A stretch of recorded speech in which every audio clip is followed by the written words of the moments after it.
Kwiindaba zedinga lenhlwa yaphokoka amazovelwano kokusoleka kwayisakuba ngumsasazo womhlobo we-FM umthobeli Casey August. Obesakuba ngumongameli we-ANC umnumzana Jacob Zuma uthi ukuxhasa kwakhe iqela elitsha lezopolitiko ayizonzame zokudala ukungabikho kozinzo ngaphakathi kwe-ANC.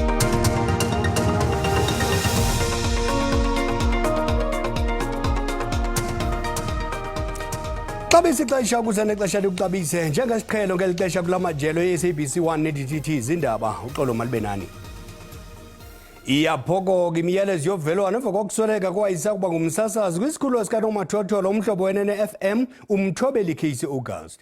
Usapho lwakhe lubhengeze ukuba ufunyenwe sele ebanda kwikhaya lakhe eRhawutini izolo ebeminyaka engama-47 obudala.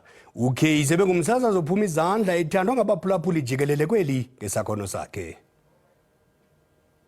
Umthobeli Casey August ebesaziwa njengomsasazi kanomathotholo ophuma izandla esasaza kwinkqubo yasemini uMasigoduke. Abaphulaphuli bomhlobo we-FM badandathekile sesisehlo. Ngikhumbula ni-afternoon drive ethanda ukwenza ii-jokes ke afonela umama nezi-jokes ahlekisa abantu ngikhumbula ngaloo nto leyo kakhulu. Ndimkhumbula kakhulu ngezinto zakhe behlekisa bakomhlobo wenene. Amabalulu odla ngowenza aqhule athethe iziphikisa enze mnandi kumhlobo wenene nazo into ezikhumbulayo ngayo. Siva kabuhlungu ngoba wayesimangisa. Ngikhumbula ecula ngomunda abasathe ngoba ngasikangayeki. Umhlobo wenene-FM uchaze uCasey njengeqhawe ebelijolise ekuphuhliseni esi sikhululo. Singumhlobo wenene-FM sifuna ukudlulisa uvelwano lwethu olungazenzisiyo kusapho abahlobo ogxa bethu kunye nabalandeli bakamthobeli Casey August owayesakuba ngumsasazi womhlobo we-FM. UCasey ke wayengumsasazi othandwa kakhulu kwisikhululo sethu iminyaka emininzi kwaye abaninzi bamkhumbula ngehumor yakhe kunye nepassion ebenayo for iradio. Uyakuhlala engomnye wamagqala awayehamba kwiipaseji ze-SABC. Usapho lukaCasey luthi inkcukacha ngamalungiselelo omngcwabo aza kupapashwa kungekudala kwiindaba ze-SABC ndingulwando nomoyi ndiseGqeberha. Ixesha leholide lisenokuba lixesha lokubhiyoza kunye nosapho kodwa ikwalithuba lezaphula-mthetho ukuba zenze ubuqhophololo kubathengi abangalindelanga. Unyukile amalinga obuqhophololo ingakumbi kweli xesha leholide. Ngokomfelandawonye webhanka iSABC ulwaphulo-mthetho lezemali lonyuke ngama-36 ekhulwini kulo nyaka uphelileyo. Lixesha lonyaka apho abophuli-mthetho bejolise kubathengi abangalindelanga ukuba babahluthe imali abayisebenzele nzima. The impact on economy is significant because that's where we see even on the ATM explosive attacks that increased by 23%. Kukho iintlobo ngeentlobo zobuqhophololo ezigqwesileyo kuluhlu ukususela kulwaphulo-mthetho olusebenzisa ubuxhakaxhaka, ukuxhwilwa, inkohliso nezinye iindlela zokuthatha iimali zabantu. They still click on links. They receive an email asking them to update their details, update their account details. They think they are dealing with the bank. Ukuqweqwedisa abantu ngoku kuyindlela entsha apho abenzi bobuqhophololo bethatha umntu ngenkani aze afune iinkcukacha zebhanki zabathengi bemkhombe ngemipu. They're no longer just attacking you and your bank account virtually. They're literally holding guns to their victims' heads and putting their lives in danger, especially if the victim does not comply with their demands. Unozikhalazo uthi ingxelo yawo yamva nje yezimali ibonisa ukuba uninzi lwezikhalazo zobuqhophololo zisonjululwa ngeendlela ezithile.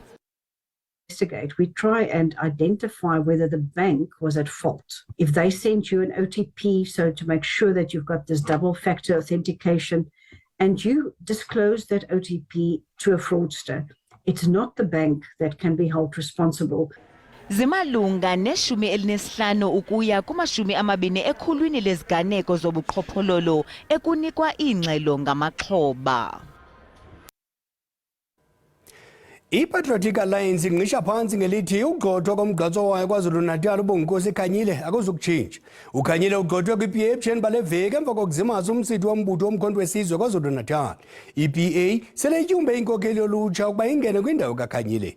Kusenjalo uKhanyile uxelele iSABC ukuba uza kuthetha nonondaba ngomhla wesithoba kuJanuwari ngekamva lakhe kwezopolitiko.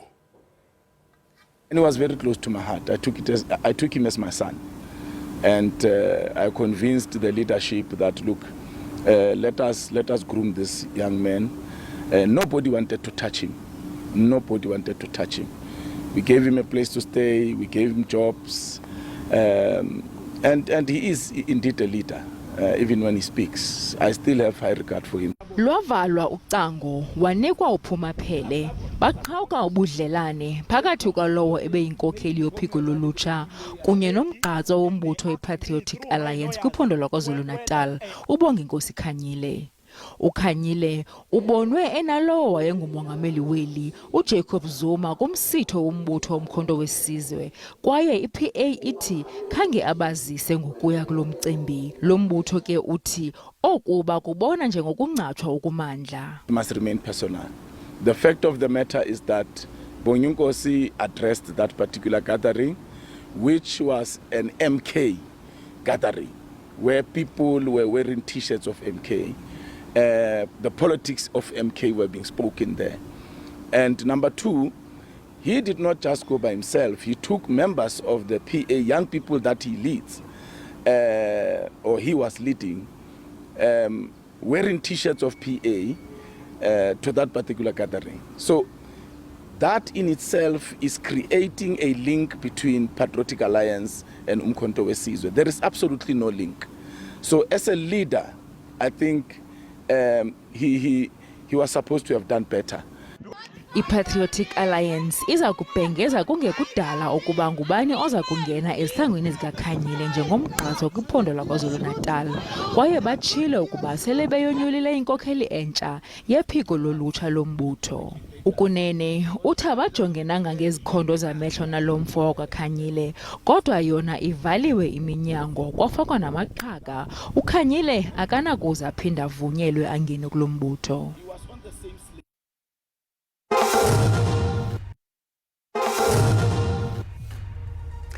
Sinamkela kwakhona kwiindaba zeljele yakwazi ukubukela kwakhona ezindaba kwijelo le-YouTube uthi SABC Iindaba zesiXhosa. Ukanti sicela ucofe ulike xa ubukele ze uba ukamcofa usubscribe sobongoza wenze njalo. Kwinqaku lokuqala sithe iyaphokoka imiyalezo yovelwano emva kokusweleka kwayisakuba ngumsasazi kwisikolo sikanomathothwa lomhlobo wenene FM umthobeli Casey August. Usapho lwakhe lubhengeze ukuba ufunyenwe selebanda kwikhaya lakhe eRhawutini izolo ebeminyaka engama-47 budala. uCasey bengumsasazi ophuma izandla ethandwa ngabaphulaphuli jikelele kweli ngesakhono sakhe. Obesakuba ngumongameli we-ANC umnumzana Jacob Zuma uthi ukuxhasa kwakhe iqela elitsha lezopolitiko umkhonto wesizwe ayizonzame zokudala ukungabikho kozinzo ngaphakathi kwe-ANC koko uzama ukuyisindisa kwabo athi bayayitshabalalisa. Umnumzana Zuma bethetha noluntu eMgungundlovu nalapho bekubhiyozelwa khona usuku lokuzalwa kososiba jikelele we-SACP ongasekhoyo nowayeyinkumandi yomkhonto wesizwe uba uMoses Mabhida. Usapho lososiba jikelelo ngasekhoyo we-SACP nowayeyinkumanda yomkhonto wesizwe uMoses Mabhida luthi lumeme obesakuba ngumongameli welu umnumzana Jacob Zuma ukuba azokubhiyozela iminyaka elikhulu leliqala lomzabalazo uba uMabhida ngefinca iminyaka elikhulu kulo nyaka.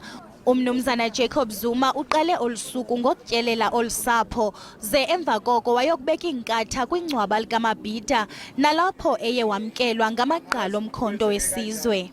We did not bring Ubaba Msholozi here just because of a vibe ye-MK party. No, it's not because of that.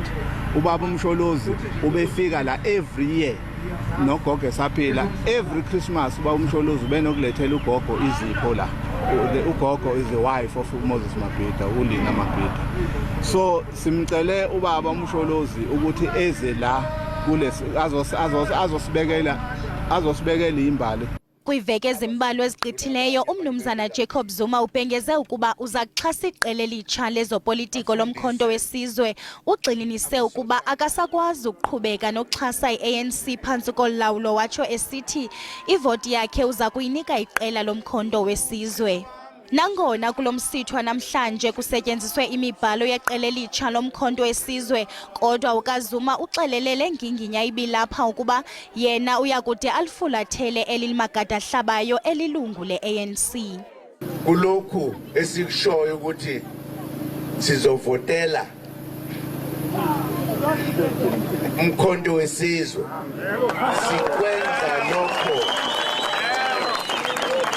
sikwenza lokho ngoba iANC phambukisiwe ayisahambi ngendlela ebesihamba ngayo. Okazuma ukwavakalise inxalabo malunga nokunyuka kwezenzo zorhwaphilizo nokubulawa kwenkokheli ze-ANC.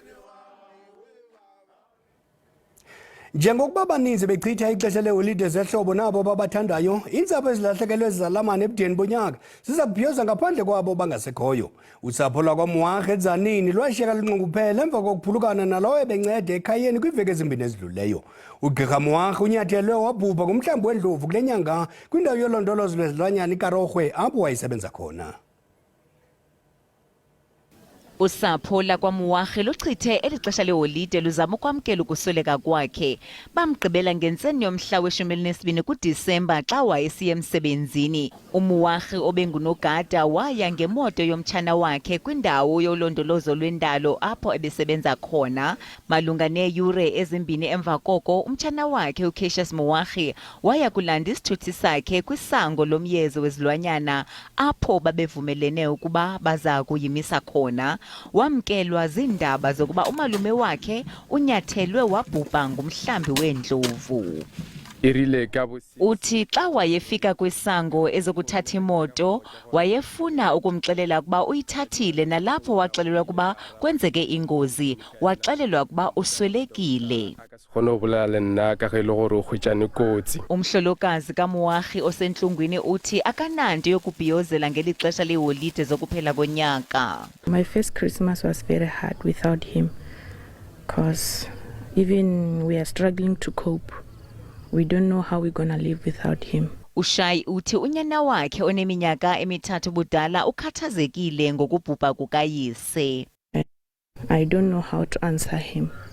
I really don't know how I'm gonna raise this child, and I don't know how I'm gonna live without him, because this thing is hurting me so badly. Amapolisa aqhuba uphando.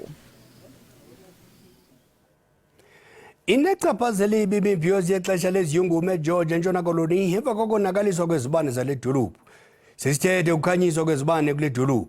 Ukuqhakaza kwezibane kuhambelana nefuthe leli xesha leholide sehlobo. Umasipala waseGeorge uthi iza kudlala indima yayo ingalo yomthetho kwizikrelemnqa ezenze esi senzo.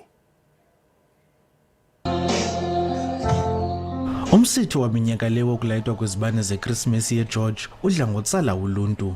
Lo mincili ithande ukuba muncu kwezintsuku ngenxa yokonakaliswa kwezi zibane kummandla woshishino wale dolophu. Lo monakalo ubalelwa kumawaka eerandi. The individuals responsible for this disgusting act will be shocked to know that it costs more than 250,000 rand. It saddens me, especially in a town like George, one of few left in South Africa, trying to create a festive spirit with the lights. 5 different incidences has been reported. Umasipala ubongoza nabani na onolwazi ezingaphambili kuba oku kutyabula kuvimba wabarhafi. I believe the City Council of George will re-evaluate our decision in 2024 to reinstall the Christmas lights in the upcoming festive season. We do have a reward on offer, but we feel it's every citizen of George responsibility and social obligation to come forward with any information leading to the people that vandalized our Christmas lights. Nangona ubuninzi bezi zibane sele zilungisiwe, umasipala ubongoza uluntu luchasele kude okwethamsanqa kwiziganeko zokonakaliswa kweziseko. Kukwakho nembuyekezo yama2,500 eerandi kulowo unokuza ngaphambili nobungqina bungakhokhelela ekutshutshisweni ngempumelelo kwabanqevu. Kwiindaba ze-SABC ndingusiphiwe wobasi eGeorge. Nanjengoko loMzantsi Afrika liceba imibhiyozo yosuku lwenyibidyala, abanini bezilwanyana zasekhaya banoloyiko ngenxa yecricket ezikhaba le mibhiyozo. Abanini bezinja abantu banenkxalabo ngokungananzwa kwemithetho kamasipala ngabo balayita icricket maxa wambi eziye zidale uphazamiseko kwizinja. Umasipala weSolblantyre ubongoza uluntu ukuba luthobele imithetho xa lusamkela unyaka omtsha. Imibhiyozo yokwamkela inyibidyala yenziwa ngendlela kwaye icricket ziphala phambili ngeli xesha. Kungoku nje uninzi seliqalisile ukuthengela iintsapho ezicricket. Kodwa uMichelle Scooter nongumnini wezinja ezimbini uthi usuku olwandulela usuku lwenyibidyala alubi mnandi kuye ngenxa yophazamiseko lubakho kwizinja zakhe. Uthi senezicwangciso zokwenza izinja zakhe zingothuki kakhulu xa kubhiyozwa. Dogs' ears are can hear 4 times better than humans. So you can imagine these fireworks are extremely loud to them. They're also really good at hearing vibrations and being able to tell the distance of the fireworks. And fireworks are very unpredictable. So you can imagine it seems like a threat to the dogs. So the most important thing to do for your dogs is to make sure they're inside. Kusenjalo amapolisa kweliphondo alumkisa uluntu ngelithi abo bathe gqolo besophula imithetho kamasipala malunga nokusetyenziswa kwecricket baza kubanjwa ngale mpelaveki. Abahlali bayabongozwa ukuba baziqhelanise nemithetho kamasipala. The use of fireworks in South Africa is regulated by bylaws under the Explosive Act 1956. Members of the community are urged to abide by these laws and report any resistance to the South African Police Service. Ukanti abo bathengisa ezicricket ngeli xesha bachulumancile nanjengoko besithi benze ingeniso kakhulu kwezi ntsuku zandulela inyibidyala. Things really went up lately. Like last year, we would buy these things for like 40 rand, 50 rand. Now the price is almost doubled, you see.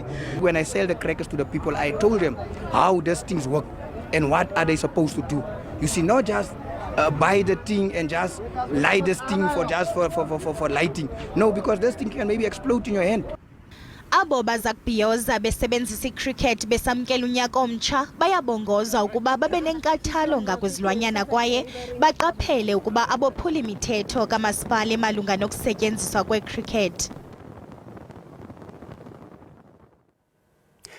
Belugcwele luphuphumo unxweme isando sentshona koloni ngabantu abayokwamkela abagqantswa abazokungenela ugqantso lwe-Trans Agulhas Challenge nolwaziwa njengelona lunzima kwimidyarho yezikhephe kwihlabathi jikelele. Lo mdyarho sele uneminyaka engama-35 sele usaziwa kunxweme le-Garden Route. Ngamaqela angama-30 nomva waza kujamelana neemeko ezinzima zaselwandle kulo mdyarho weekhilomitha ezingama-700 noza kusongwa ngomhla wandulela unyaka omtsha eKapa. Sele kunzima emanzini ngenxa yamazalo atyuzayo nemozulu egubungeleyo kule nqila. It's always a difficult one. You come here, you never know what the conditions are going to be. You look at the weather app 2 weeks before the time, but come to the day, everything changes, and you take it as it is. Abaququzeleli bathi akukho mpazamo kwisteketiso sokuba lo mdyarho wezizikhephe ngowona unzima kwihlabathi. Weather is one of the factors that makes it the toughest race in the world. In the bay it looks calm, but once they get further out into the sea, the wind picks up, the swell picks up, and it makes it quite difficult to navigate for them. Idolophu yaseMossel Bay yaphuphumala ngabatyeleli kwaye abanye bathabathe ithuba lokuzonwabisa kulo msitho. It's busy and we look forward to welcoming the boats. It's also exceptional for the entire garden route area as it stops along the coast, and we're so happy to welcome all the participants and all the people on our beaches. La maqela aza kuphumla kwidolophu yaseStill Bay ngaphambi kokusingisa kwincam yeKapa. Kwiindaba ze-SABC ndingusiphiwe wobasi eMossel Bay. Zindaba zokugqibela kula majelo e-SABC 180 ngolwimi lwesiXhosa kulo nyaka siwusongayo. Ogxa bam badlulisa imiyalezo yeminqweno emihle yonyaka ozayo u-2024 besithi. Kude kwalapha uThixo nathi siyambulela kusomandla ngenceba neemfefe zakhe. Sibamba ngazo zozibini nakuwe mbukeli ngokuthi gqolo useseka ubukele izindaba sikuphathela zona ngolwimi lukaphalo. Wanga kuThixo onamandla angasithwala ngo-2024 siphinde kwakhona sidibane kwakule ndawo kuba isikhwebu simnandi ngokwabelana. Xa songa lo nyaka siligqiza leendaba zesiXhosa sijonge kunyaka omtsha ka-2024 sithi nxatsho ke ngokusiboleka indlebe xeshikweni siniphakele sizipheke sazibonda kwicandelo leendaba zesiXhosa. Ndinqwenelela unyaka omtsha oyokozela amathamsanqa singene kuwo sonke sikhuselekile. Bekumnandi ukuhlala sinephathela indaba ngobunjalo bazo ngalonyaka ka2023. Siyathemba ukuba nango 2024 niza kuhlala nibukela indaba zesiXhosa apha ku SABC 1. Sisiva kananjalo izimvo zenu. Nibe nonyaka oyokozela amathamsanqa. Kwizigidigidi ezisimamelayo kuwembukeli enkosi ngenkxaso. Sicela wenze njalo ke nango 2024. Sikunqwenelela unyaka omhle oyokozela zintsikelelo. Ngamana. Umbengo mthiya ucima umlilo ngenene sizokugqibela kulonyaka ngolikaphalo. Sakubuya nazo ngolwesibini thina ngomso nangenyibidyala ogxa bethu ngolikamageba baza kuziphaka zishushu makuthethi bomnyama kuvele kukhanya kube cause behele.